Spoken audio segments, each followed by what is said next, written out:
नमस्कार मित्रमैत्रिणींनो, जर तुम्हाला आपल्या चॅनलवरच्या कथा आवडत असतील तर लाईक करत जात जा आणि चॅनलला सबस्क्राईब करून बाजूची घंटी दाबा आणि ऑलवर सेट करा. म्हणजे जेव्हा जेव्हा मी नवीन व्हिडिओ किंवा कोणतीही नवीन पोस्ट अपलोड करेन तेव्हा ती सगळ्यात आधी तुमच्यापर्यंत पोहोचेल. धन्यवाद. तर वळूया आपल्या कथेच्या पुढच्या भागाकडे. इथे अमित पण उठला होता आणि तो रेडी झाला होता. काल रात्री जे दुःख त्याच्या चेहऱ्यावर होतं ते आता नाहीसं झालं होतं. त्याच्या चानच्या शब्दांनी त्याला बराच धीर आला होता. रॉनी मात्र अजूनही त्याच्याच रूममध्ये होता. काल जे जे त्याने ऐकलं होतं ते काही त्याच्या डोक्यातून जात नव्हतंच. रात्रभर पण त्याला झोप लागली नव्हतीच. सतत आठवत होतं की आराध्याचा चेहरा बदलला आहे, तिची ओळख पुसली गेली आहे, म्हणून त्याला खूप जास्त वाईट वाटत होतं. तो पुन्हा एकदा डोळे बंद करून तिचा तो सुंदर चेहरा डोळ्यांसमोर आणून मनातच डोळे भरून तिला तो पाहत होता. पण इतक्यात त्याच्या बाल्कनीमधून कोणीतरी उडी मारून आत आलं असं त्याला जाणवलं. तसा तो सावध झाला आणि त्याची गन बाहेर काढून त्याने त्या व्यक्तीवर रोखून धरली. पण त्या समोरच्या व्यक्तीकडे पाहूनच त्याचे डोळे आश्चर्याने मोठे झाले. आता पुढे. आशू, तू? तो आश्चर्याने ओरडला, कारण त्याला एक्सपेक्टच नव्हतं की आशू इथे असेल. तो आश्चर्याने तिच्याकडे पाहत होता, पण ती मात्र डोळे बारीक करून रागात त्याच्याकडे पाहत होती. हो, मीच. घाला त्या गनमधल्या सगळ्या गोळ्या, घाला मला आणि मारून टाका, ती रागात बोलली, कारण अजूनही रॉनी त्याची गन तिच्यावर रोखून होता. पण तिचं बोलणं ऐकून त्याला त्याची चूक कळली आणि त्याने पटकन आपला हात खाली घेतला आणि गन फेकून दिली. आशू, असं का बोलतेस अगं? आणि तू इथे काय करतेस? तू कशी आलीस इथे? एवढी रिस्क घ्यायची काय गरज होती? तुला काही झालं असतं म्हणजे? तो बाल्कनीमध्ये जाऊन खाली वाकून ते अंतर बघून काळजीने बोलला. तसे तिने डोळे फिरवले. तुम्हाला काय मी स्पायडर वुमन वाटली की मग सुपर वुमन, जे इथून चढून नाही तर उडून यायला? ती डोळे गोल गोल फिरवत बोलली. पण त्याला काही कळलंच नाही, कारण जर ती वर चढून आली नाही तर आलीच कशी रूममध्ये, हा प्रश्न त्याला पडला होता. मग तू इथे कशी आलीस? त्याने विचारलं. दारातून आले, अजून कुठून येणार? ती चिडचिड करत बोलली. मग मला का नाही दिसलीस? त्याने आश्चर्याने विचारलं. कशी दिसणार? तुम्ही तुमच्या खयालामधून बाहेर याल तेव्हा तर मी दिसले असते ना तुम्हाला. पण तुमचं लक्ष होतं कुठे? तुम्ही तर खूप मोठ्या विचारात अडकला होतात, नाही का? ती एकदम सरक्याजम टोनमध्ये बोलली. पण रॉनीला कळलं काय झालं असेल. म्हणजे तो कधीपासून आराध्याच्या विचारात अडकला होता, पण आपण इतकं त्यामध्ये गुंग झालो होतो की ती आल्याचे पण आपल्याला कळू नये ह्याचं त्याला आश्चर्यच वाटलं. आय एम सॉरी, तो खाली मान घालून बोलला. फक्त सॉरी? अहो, मी कधीपासून तुमच्या बाजूला उभी होते, पण तुम्ही मला पाहिलंसुद्धा नाही. मग मी बाल्कनीमध्ये गेले. म्हटलं तुम्ही जो कोणता विचार करत आहात तो तुम्हाला करू द्यावा बाबा, आपलं डिस्टर्बन्स नको. ती एकदम नाटकीपणे बोलली. आय एम सॉरी, तो पुन्हा बोलला आणि जाऊ लागला. ओ हॅलो, पुन्हा फक्त सॉरी? मला कळायलाच हवं कधीपासून काय विचार करत होतात की तुम्हाला मी दिसले नाही? ती चिडून बोलली आणि तिने त्याच्या दंडाला पकडून त्याला स्वतःजवळ वळवलं. पण आत्ता मात्र तिच्या छातीत धस्स झालं, कारण त्याचे डोळे ओले झाले होते. रॉनी, काय झालं? तुमच्या डोळ्यात पाणी? तिने विचारलं. आता तिला त्याची काळजी वाटू लागली होती. नथिंग, तो बोलला. रॉनी, आय एम सॉरी, पण प्लीज मला सांगा काय झालं तुम्हाला रडायला? मी जास्त काही बोलले का? तिने रडवेल्या स्वरात विचारलं. अगं नाही, वेडी आहेस का? तुझ्यामुळे नाही रडत आहे मी, तो बोलला. खरंच? तिने विचारलं. हो आशू, खरंच, तो बोलला. मग काय झालंय? तुमच्या डोळ्यात अश्रू का आहेत? मला सांगायचं नाही आहे का तुम्हाला? तिने विचारलं. तसं त्यालाच कसं तरी झालं. एकतर तो विषय आराध्याचा होता आणि तो खूपच नाजूक विषय होता तिच्यासाठी, माहीत होतं त्याला. कालच आराध्याच्या बेडरूममध्ये जाऊन तिला अस्वस्थ होताना पाहिलं होतं त्याने, म्हणून आता पुन्हा तो विषय तिच्यासमोर नको असं वाटत होतं त्याला. आशू, असं काही नाही आहे, फक्त थोडं थांब, मी नक्कीच सगळं सांगेल तुला. तुझा विश्वास आहे ना माझ्यावर? त्याने तिच्या दोन्ही गालावर हात ठेवून विचारलं. ऑफकोर्स आहे, तिने नाक चढवत उत्तर दिलं. तसा हसला तो. बाय द वे, तू इथे का आली होतीस? म्हणजे तुला कोणी सांगितलं मी इथे आहे? त्याने विचारलं. ते रीमा आंटीनी तुमच्यासाठी कपडे पाठवले होते. त्याच आल्या होत्या, पण अंकलनी त्यांना बोलावलं म्हणून त्यांनी मला पाठवलं, ती बोलली. आणि तू खुश झालीस हो ना? त्याने तिच्याकडे पाहून हसून विचारलं. तशी लाजली ती, कारण खरंच ती खुश झाली होती. रॉनी इथे आहे हे ऐकून आणि आपल्याला त्याच्याच रूममध्ये जायचं आहे म्हणून. बरं, कपडे कुठे आहेत? त्याने विचारलं. ते तिथे बेडवर, ती बोलली. ओके, थँक्यू, तो बोलला. मी जाते आता. ती त्याचा हात सोडवून जाऊ लागली, पण त्याने तिला जाऊ दिलं नाही. तिचा हात पकडून तिला थांबवलं. आशू, त्याने तिला आवाज दिला तसं तिने त्याच्याकडे पाहिलं. हां, ती बोलली. तुला मोहनला बघायचं आहे ना? त्याने विचारलं. तशी एक चमक तिच्या डोळ्यात आली आणि तिने होमध्ये मान हलवली. आज संध्याकाळी जाऊयात, तो बोलला. तशी ती खुश झाली. पण आज तर मेहंदी आहे ना? संध्याकाळी प्रोग्राम कधीपर्यंत संपेल माहीत नाही, ती तोंड पाडत बोलली. प्रोग्राम झाल्यावर जाऊयात, लेट झालं तरी जाऊयात, तो बोलला. नक्की? तिने खुश होत विचारलं. हो गं, नक्की जाऊया, तो तिला आश्वस्त करत बोलला. थँक्यू, ती हसून बोलली. तसा तो पण हसला तिची ती स्माईल पाहून. मी जाऊ आता, ती बोलली, पण त्याने तोंड बारीक करत नाहीमध्ये मान हलवली. तशी हसली ती. Bye Ronnie, and I love you, त्याच्या जवळ जाऊन त्याच्या गालावर ओठ टेकवून ती बोलली आणि पटकन तिथून बाहेर पळून गेली. तो मात्र तिच्या ह्या रिॲक्शनने भलताच खुश झाला. स्वतःच्या गालाला हात लावत तो एकटाच गालात हसला. मम्मा मम्मा, जिनू आणि प्रिन्सेस दोघेही धावतच जाऊन जानूला बिलगले. तसं तिने त्यांना आपल्या कुशीत घेतलं. वाव, तुम्ही तर खूप छान दिसत आहात, जानू त्या दोघांकडे पाहून बोलली. मम्मा, आजी आणि आजोबांनी आम्हाला तयार केलं. त्यांनी खूप सारे ड्रेसेस आणले आहेत आमच्यासाठी, सगळ्या फंक्शनसाठी वेगवेगळे ड्रेसेस. आणि हा मी घातलाय तो बघ ना, किती मस्त आहे ना? मीता गोल गोल फिरून तिचा ड्रेस दाखवत होती. तसं जानूने रीमाकडे पाहिलं. हो, खूप मस्त आहे. तुमची आजीच इतकी मस्त आहे, मग त्यांची चॉईस पण तर मस्तच असेल ना? जानू रीमाकडे पाहत बोलली. तशा रीमा पण हसल्या. जिनू, तुला आवडला का तुझा ड्रेस? जानूने विचारलं. मम्मा, खूप आवडला. बघ ना, किती हँडसम दिसतोय ना मी, तो बोलला. तशा जानू आणि रीमा दोघीही हसल्या. हो मग, माझा जिनू आहेच इतका क्यूट. आज सगळ्यात हँडसम तर तोच दिसणार आहे, रीमा त्याच्या डोक्यावरून बोटं मोडत बोलल्या. तसा हसला तो, पण लगेच त्याची नजर समोर गेली आणि त्याचं तोंड पडलं, कारण आत्ता अमित तिथे आला होता. पप्पा, मीता धावतच अमितजवळ गेली. तसं त्याने तिला उचलून घेतलं. आजी, दादापेक्षा तर पप्पाच हँडसम दिसतात, मीता बोलली. तसं जिनूचं तोंड बारीक झालं. जानू आणि रीमा मात्र एकदा अमितकडे तर एकदा जिनूकडे पाहू लागल्या, कारण अमित अजूनही रेडी झाला नव्हता आणि आत्ताच्या साध्या कपड्यातही तो खूप जास्त अट्रॅक्टिव्ह वाटत होता. अमितला तिथे काय घडलं होतं त्याची अजिबातच आयडिया नव्हती, म्हणून त्याला काही कळलंच नाही. पण इतकं नक्की कळलं की जिनू नाराज झाला आहे.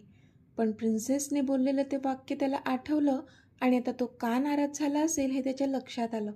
तसा तो गालातच हसला. त्याने प्रिन्सेसला खाली उतरवलं आणि आता तो जिथे जिनू उभा होता तिथे गेला. तशी ती पण त्याच्या पाठी धावत गेली.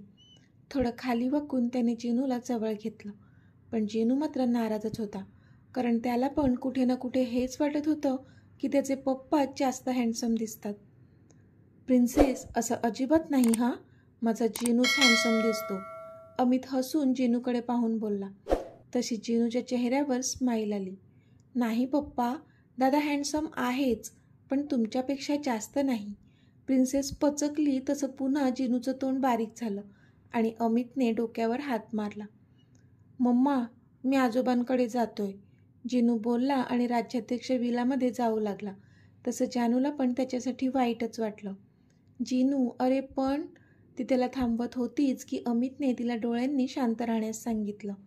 जिनू, 1 मिनिट थांब, अमित बोलला. तसा जिनू जागेवरच थांबला. अमित त्याच्याजवळ गेला. जिनू, अरे प्रिन्सेस लहान आहे, तिच्या बोलण्याकडे लक्ष नको देऊस, मी सांगतो ना तुला, तूच हँडसम आहेस, अमित बोलला. नाही पप्पा, प्रिन्सेस बरोबरच बोलते, तुम्ही खरंच खूप जास्त हँडसम आहात माझ्यापेक्षा, आणि मला वाईट नाही वाटलं, खरंच. हे बघा, जिनू स्माईल करून बोलला.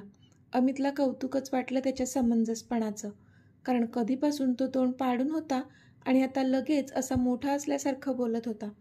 पण कितीही केलं तरी लहान होता तो, आणि त्याला वाईट वाटत होतंच हे त्या बापाला कळत होतं. त्याने त्याला जवळ घेतलं. जिनू, तू माझ्या लहानपणीचा फोटो पाहिलाय का? अमितने विचारलं. तसं जिनूने त्याच्याकडे प्रश्नार्थक पाहिलं. पाहिलाय का? अमितने पुन्हा विचारलं. तशी त्याने नाहीमध्ये मान हलवली. म्हणून होतंय हे सर्व, अमित बोलला. पण जिनूला काही कळलंच नाही. त्याच्यासहित जानू आणि रीमासुद्धा त्याच्याकडे पाहत राहिल्या. जिनू, तुला माहिती आहे, मी जेव्हा तुला पहिल्यांदा भेटलो होतो ना, तेव्हा मला वाटत होतं की मी तुला कुठेतरी पाहिले, पण कुठे तेच आठवत नव्हतं. आणि मग नंतर मला कळलं की तू तर माझी लहानपणीची कार्बन कॉपी आहेस, एकदम डिट्टो. अमित बोलला. मी आणि तुमची कार्बन कॉपी म्हणजे? जिनूने आश्चर्याने विचारलं. म्हणजे हेच की मी लहान असताना तुझ्यासारखाच दिसायचो, अगदी सेम टू सेम. आणि मी लहानपणी खूप क्यूट होतो असं सगळे म्हणायचे. म्हणजे आत्ता तू पण खूप क्यूट आहेस, नाही का? आणि सगळ्यात महत्त्वाचं, मी लहानपणी तुझ्यासारखा दिसायचो. म्हणजे तू मोठा झाल्यावर माझ्यासारखाच दिसशील ना, एकदम हँडसम. अमितने हसून विचारलं. तशी जिनूच्या ओठांवर खूप मोठी स्माईल आली. खरंच पप्पा? त्याने खुश होत विचारलं. अगदी खरं. तू माझा फोटो बघशील ना, तेव्हा कळेल तुला. अमित त्याच्या गालावर ओठ टेकवून बोलला. आय लव्ह यू पप्पा. त्याने पण अमितच्या गालावर किस केला. तसा अमित हसला. आय लव्ह यू पप्पा. मीताने पण त्याच्या गालावर किस केला. तसा पुन्हा हसला तो. I love you too. You are my world. Amit दोघांनाही कुशीत घेत बोलला. त्या दोघांना बघत असलेल्या जानू आणि रीमा पण खुश झाल्या होत्या. अमितने जिनूची समजूत खूप चांगल्या प्रकारे काढली होती, म्हणून जानूला अजूनच त्याच्यावर प्रेम येत होतं. पण सध्या तिच्या डोळ्यात आनंदाश्रू होते. अमितची नजर तिच्यावर पडली. तिच्या डोळ्यातले अश्रू पाहून त्याने डोळ्यांनीच तिला काय झालं म्हणून विचारलं. पण तिने हसून काही नाही अशी मान डोलावली. रीमाने पण त्या तिघांच्या डोक्यावरून बोटं मोडली आणि त्यांची नजर काढली. चला जायचं? अमितने विचारलं. तशा त्या दोघांनीही माना डोलावल्या आणि ते त्याच्यासोबत राज्याध्यक्ष विलामध्ये निघून गेले. जानू, चल तू पण रेडी हो. त्या ब्युटिशियन कधीपासून आले आहेत? रीमा बोलल्या. तशी जानूने मान डोलावली. पण लगेच तिच्या लक्षात आलं की तिने तर नवीन कपड्यांची खरेदी केलीच नाही आहे. पण मॉम, मी काहीच शॉपिंग नाही केली आहे आणि माझ्याकडे मेहंदी कलरची कोरी साडी पण नाही आहे. तुमच्याकडे आहे का एखादी मेहंदी कलरची कोरी साडी? जानूने विचारलं. तसं रीमांना हसायलाच आलं. जानू, खरंच खूप भोळी आहेस का तू? चल माझ्यासोबत. असं म्हणत रीमा जानूला एका रूममध्ये घेऊन गेल्या. त्या रूममध्ये खूप सारे डिझायनर ड्रेसेस लटकवलेले होते, जे मेहंदीच्या फंक्शनसाठी लागणार होते. त्यासोबतच त्याला मॅचिंग अशी ज्वेलरी आणि सँडल्स पण होते. सर्व बघून जानू तर बघतच राहिली होती. जानू, सगळं रेडी आहे. तू फक्त बघ तुला काय आवडते ते तू सिलेक्ट कर, ओके? आफ्टर ऑल अमित राज्याध्यक्षाची बायको आहेस तू. रीमा हसून बोलल्या. मॉम, हे सर्व तुम्ही केलं? जानूने विचारलं. मॉम आहे ना मी तुझी, मीच करणार ना माझ्या मुलीच्या लग्नाची तयारी. रीमा बोलल्या. तसे जानूचे डोळे तराळले. आय लव्ह यू मॉम, ती त्यांना बिलकत बोलली. तसं त्यांनी पण तिला कुशीत घेतलं. बरं, आता इमोशनल नको व्हायला. तू सिलेक्ट कर ह्यामधून. तोपर्यंत मी त्या ब्युटिशियनना पाठवते तुला रेडी करायला, ओके? रीमा बोलल्या. तशी जानूने हसून होमध्ये मान हलवली आणि ती ते ड्रेसेस पाहू लागली. त्यामधून तिने एक छान ड्रेस सिलेक्ट केला तिच्यासाठी आणि त्या ब्युटिशियनची वाट पाहू लागली ती. पप्पा, तुम्ही तर खरंच माझ्यासारखे दिसत आहात ह्या फोटोमध्ये, एकदम डिट्टो. जिनू बोलला. तसा अमित हसला. मी म्हणालो होतो ना तुला, आपण सेम दिसतो. अमित पण हसून बोलला. अमितने त्यांना त्याचा लहानपणीचा अल्बम काढून दिला होता आणि ते दोघे आनंदाने तो अल्बम पाहत होते. पप्पा, ही छोटी मुलगी कोण आहे? जिनूने विचारलं. ती माझी सिस्टर आहे, माझी प्रिन्सेस, माझी आरू, तुमची आत्या. अमित आराध्याच्या फोटोवरून हात फिरवून बोलला. त्याचे डोळे पण भरून आले होते. आमची आत्या? प्रिन्सेसने विचारलं. तशी अमितने होमध्ये मान हलवली. पण तुमची प्रिन्सेस तर मी आहे ना? प्रिन्सेसने निरागसपणे विचारलं. तसा हसला तो. जशी तू माझी प्रिन्सेस आहे ना, तशी ती पण माझी प्रिन्सेस आहे, अमित हसून बोलला. ओके, पण मग कुठे आहे आमची आत्या? आता ती पण मोठी झाली असेल ना? आता कशी दिसते ती? प्रिन्सेसने विचारलं. तसं अमितला पुन्हा भरून आलं, कारण आत्ता तिचा चेहरा बदललाय आणि ती कशी दिसत असेल हे तर त्याला पण माहीत नव्हतं. सांगा ना पप्पा, तिने पुन्हा विचारलं.